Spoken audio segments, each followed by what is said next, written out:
Hi, everybody. Welcome back to Bill Whittle's Hot Mic, and we're here with our guest Peter Van Voorhis, who's been doing an awful lot of really terrific work exposing not just the suppression and the intimidation, but the actual outright violence on American campuses directed towards conservatives.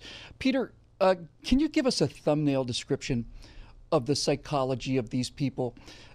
Because when you see people having this kind of a visceral, violent, emotional reaction, this kind of there's going to be a thin gay man speaking at our campus who doesn't agree with us on things, or there's going to be a relatively small young Jewish fellow who's going to be speaking about something. There's going to be a woman who probably weighs 90 pounds soaking wet going to come and speak about things we don't agree with. They react as if they are under physical assault.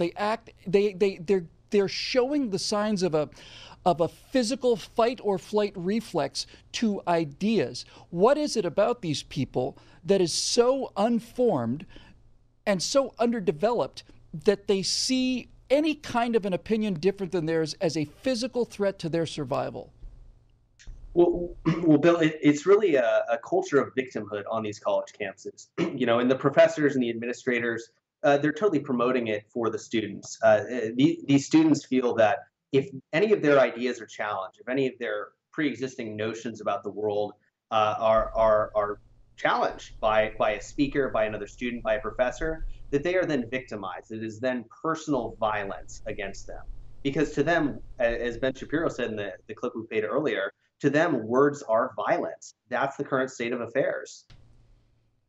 Yeah, they're violent because they've been so coddled and so protected as children. And as Adam Carolla said, if you play soccer and you're never allowed to lose, or just the fact we're playing soccer, if you play baseball, let's say, and you're not allowed to lose a game, we're not going to keep score.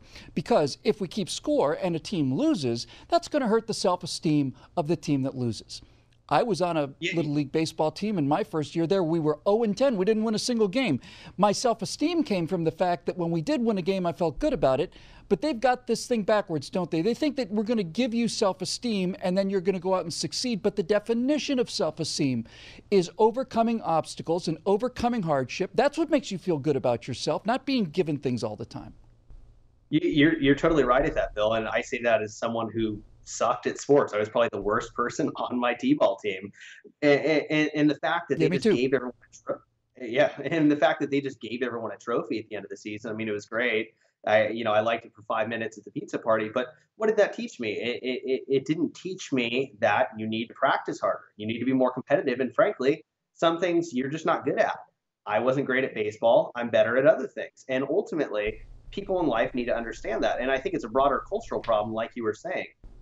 People are raising their children to feel that, everything has to be equal. Boys and girls are the same. Everything has to be fair. But frankly, life's not fair. And I think the sooner you learn that, the happier people are. No wonder people are so upset at these colleges. They'll never be happy. Even if they had their socialist utopia paradise, they still wouldn't be happy because you can never make everything perfectly fair. No, that's exactly right. Peter, we're almost out of time, but very quickly, I think I have an operational theory, and you live it. I just look at it from afar. You're in the middle of it.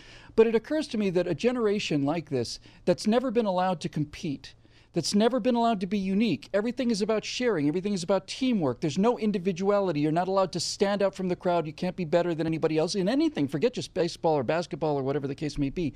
And a life where you're constantly given everything, and a life essentially, Peter, without purpose.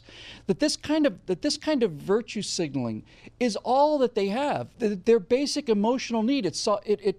It makes them unique. It makes them stand out from the crowd, gives them a sense of competition. Who can be the top victim? Here, my life is about something. I'm stopping Hitler from invading America, and all the rest of it. It is an infantile mindset, isn't it?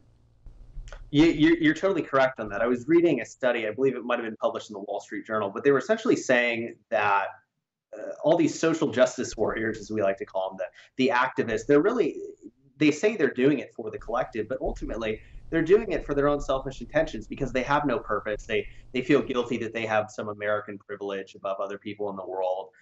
We can argue as to why that is, why America's done better in the world. I think you and I both know that. They might have a different feeling, but they feel guilty about that. And they need to do whatever it takes to make themselves feel not so guilty about it. So if they go there and tear down other people in the name of justice, ultimately they feel that that is helping people, but they're really just trying to help themselves. And at the end of the day, they're just hurting everyone. That's exactly right.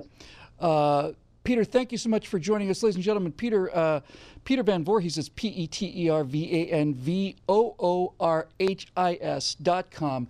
And I say this without exaggeration. Peter is not just showing moral courage, he's showing actual physical courage by doing what he's doing out there. Thanks so much for joining us, Peter. I look forward to having you back again real soon.